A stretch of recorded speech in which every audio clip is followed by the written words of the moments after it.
Student commerce miss பேசுகிறேன்ப்பா.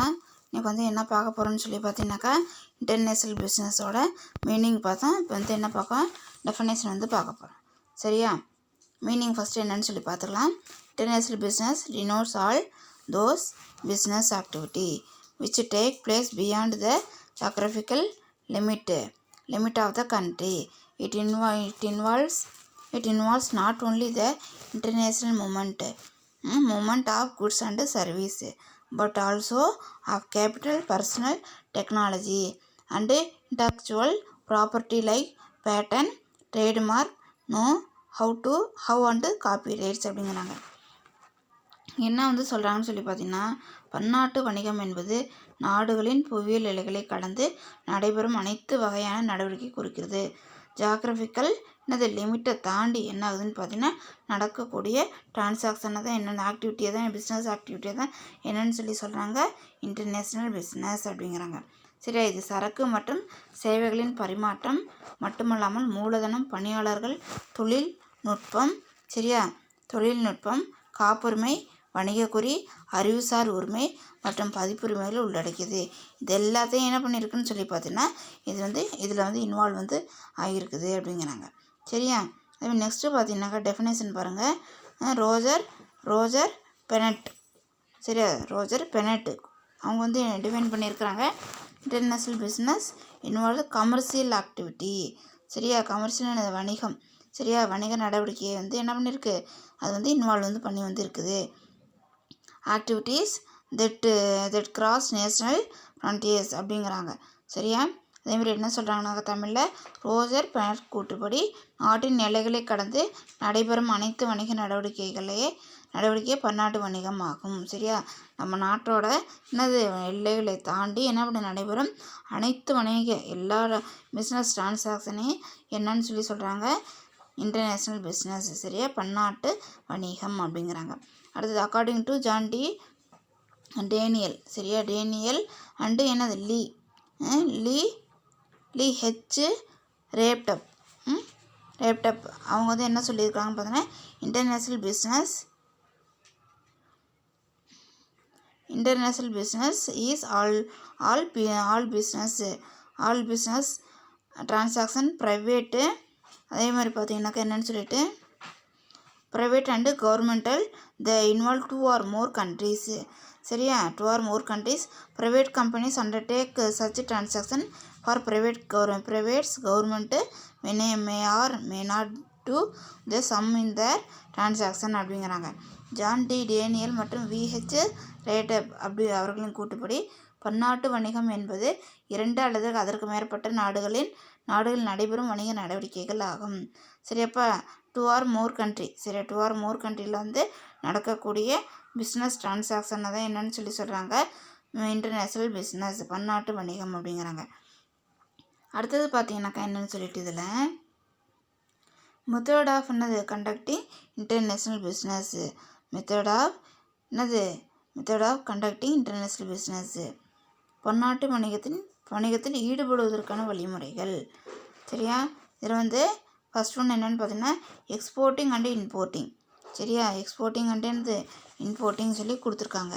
First exporting denotes selling of goods and service from the home country to a foreign country. Similarly, importing refer to purchasing of product from foreign country or bringing them into home country அப்படிங்கிறாங்க.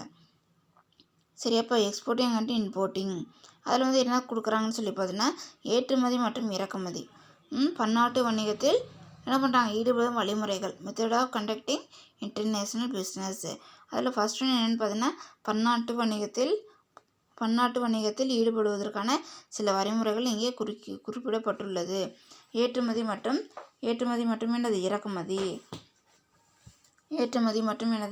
இறக்குமதி. அதுக்கப்புறம் பார்த்தீங்கன்னாக்கா என்னென்னு ஏற்றுமதி மற்றும் இறக்குமதி. Next ஒப்பந்தம், அது எக்ஸ்போர்ட்டிங் அண்டு இம்போர்ட்டிங். செகண்ட் ஒன்று contract manufacturing R out sourcing, ஒப்பந்த உற்பத்தி. உரிமம் மற்றும் உரிமையாளர், லைசனிங் அண்ட் ஆர் ஃப்ரான்சிசிங். அதே மாதிரி ஜாயின்ட் வெஞ்சர் என்னன்னு சொல்லி பார்த்தீங்கன்னாக்கா இணை வினை. நெக்ஸ்ட்டு ஃபாரின் டைரக்ட் இன்வெஸ்ட்மெண்ட், அயல்நாட்டு நேரடி முதலீடு. அயல்நாட்டு என்னது நேரடி முதலீடு அப்படிங்கிறாங்க. அதில் என்ன வருதுன்னு சொல்லி பார்த்தீங்கன்னாக்கா foreign direct investment. First one நம்ம வந்து என்னன்னு சொல்லி பார்க்கலாம். இதில் வந்துட்டு எக்ஸ்போர்ட்டிங் அண்டு இம்போர்ட்டிங். எக்ஸ்போர்ட்டிங் டினோட்ஸு என்னென்னு கொடுக்குறாங்கன்னு சொல்லி பார்த்தீங்கன்னாக்கா எக்ஸ்போர்ட்டிங்கும்போது ஏற்றுமதி மற்றும் இறக்குமதி அண்டு இம்போர்ட்டிங். அதில் ஏற்றுமதி என்பது உள்நாட்டிலிருந்து வெளிநாட்டிற்கு சரக்கு உள்நாட்டிலிருந்து வெளிநாட்டிற்கு சரக்கு மற்றும் சேவைகளை விற்பனை செய்வதாகும். சரியாப்பா? எக்ஸ்போர்ட்டிங் சொல்லி என்னன்னு பார்த்தீங்கன்னாக்கா குட்ஸ் அண்டு சர்வீஸை வந்து என்ன பண்ணுறாங்க, அவங்க வந்து உள்நாட்டிலேருந்து என்ன பண்ணுறாங்க, ஹோம் கண்ட்ரிலேருந்து ஃபாரின் கண்ட்ரிக்கு என்ன பண்ணுறாங்கன்னு சொல்லி பார்த்தீங்கன்னாக்கா என்ன பண்ணுறாங்க, எக்ஸ்சேஞ்ச் வந்து பண்ணுறாங்க. சரியா? என்ன பண்ணுறாங்கன்னு சொல்லி பார்த்தீங்கன்னாக்கா அதை வந்து எக்ஸ்சேஞ்ச் வந்து பண்ணுறாங்க அப்படிங்கிறாங்க. நெக்ஸ்ட்டு பார்த்தீங்கன்னாக்கா இறக்குமதி. இம்போர்ட்டிங் இறக்குமதி என்பது வெளிநாட்டிலிருந்து சரக்கு மற்றும் சேவைகளை கொள்முதல் செய்வதாகும். அதேமாதிரி ஃபாரின் கண்ட்ரிலேருந்து என்ன பண்ணுறாங்கன்னு சொல்லி பார்த்தீங்கன்னாக்கா நம்ம நாட்டுக்கு தேவையான பொருளை வந்து என்ன பண்ணுறாங்க, அவங்க வந்து இறக்குமதி வந்து பண்ணுறது. சரியா? நம்மளுக்கு தேவையானது அங்கேருந்து கொண்டு வர்றது. அதே என்னது இம்போர்ட்டிங் இறக்குமதி அப்படிங்கிறாங்க. செகண்ட் ஒன் பார்த்தீங்கன்னா என்னென்னு சொல்லிட்டு கான்ட்ராக்ட் மேனுஃபேக்சரிங் ஆர் என்னது out sourcing. It connotes a type of international business where a firm enters into a contract with one or a few local manufacturers in foreign country in order to get certain component of goods produced according to its specification அப்படிங்கிறாங்க. சரியா? Specification. It is also called என்னது out sourcing R என்னது contract manufacturing.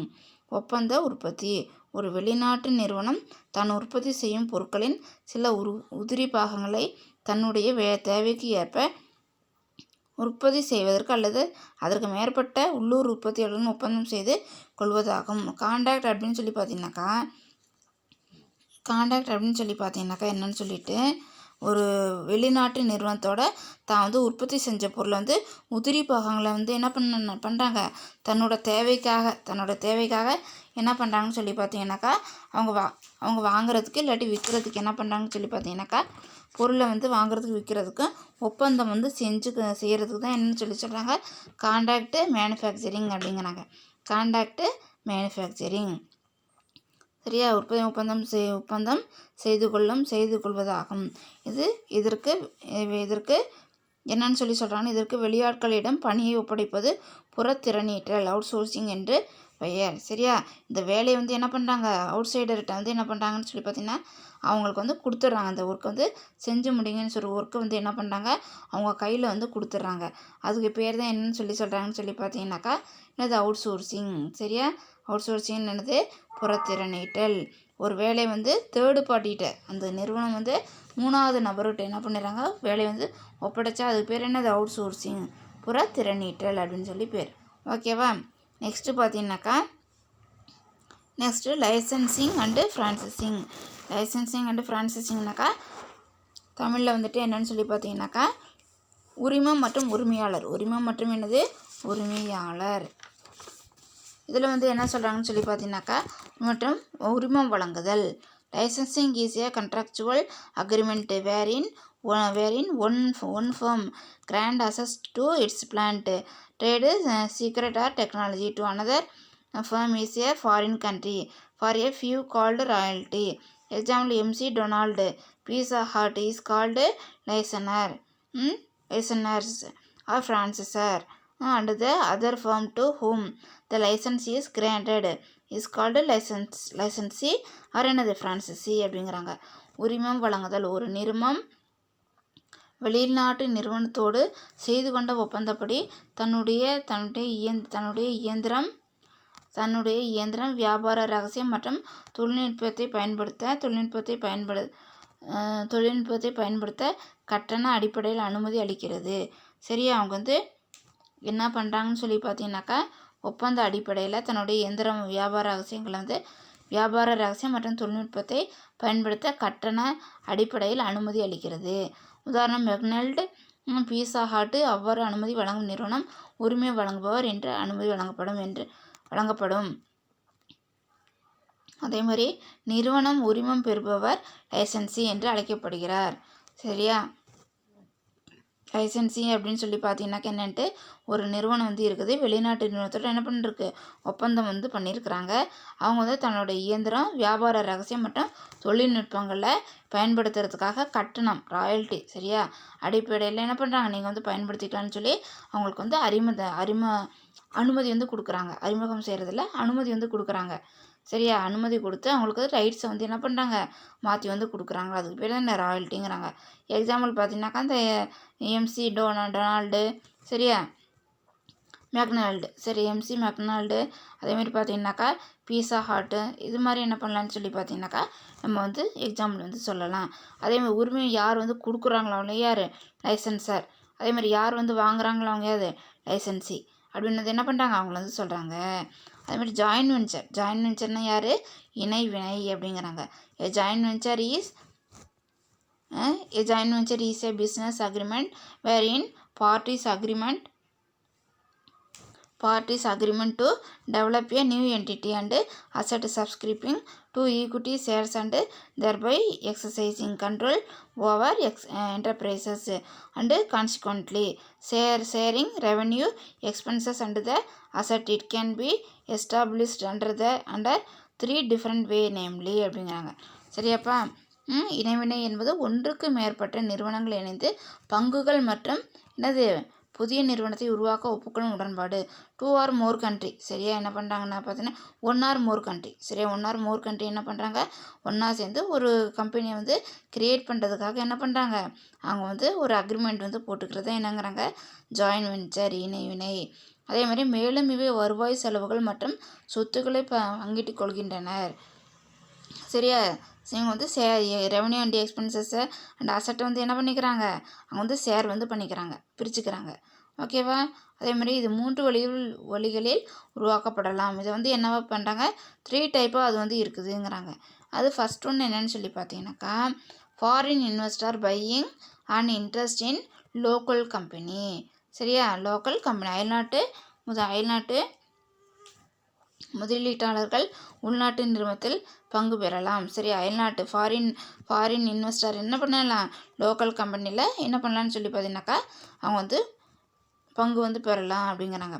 அதேமாதிரி local firm acquiring and interest in the existing foreign firm. சரியா? உள்நாட்டு நிறுவனம் ஏற்கனவே செயல்படும் அயல்நாட்டு நிறுவனத்தில் பங்கேற்கலாம். சரியா? உள்நாட்டு நிறுவனம் என்ன பண்ணுது, ஆல்ரெடி நடந்துகிட்டு இருக்கக்கூடிய ஃபாரின் கம்பெனியில் என்ன பண்ணலாம், அவங்க பங்கேற்கலாம். தேர்ட் ஒன் பார்த்தீங்கன்னாக்கா, both the foreign and local firm jointly forming a new enterprises. அயல்நாட்டு நிறுவனம் மற்றும் உள்நாட்டு நிறுவனம் இணைந்து புதிய நிறுவனத்தை உருவாக்கலாம்.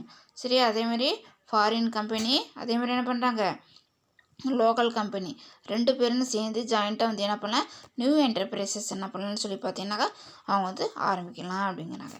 ஓகேவாப்பா? நெக்ஸ்ட்டு பார்த்தீங்கன்னாக்கா ஃபாரின் டைரக்ட் இன்வெஸ்ட்மெண்ட், எஃப்டிஐ. சரியா? ஃபாரின் டைரக்ட் இன்வெஸ்ட்மெண்ட்டு என்னன்னு சொல்லி பார்க்கலாம்.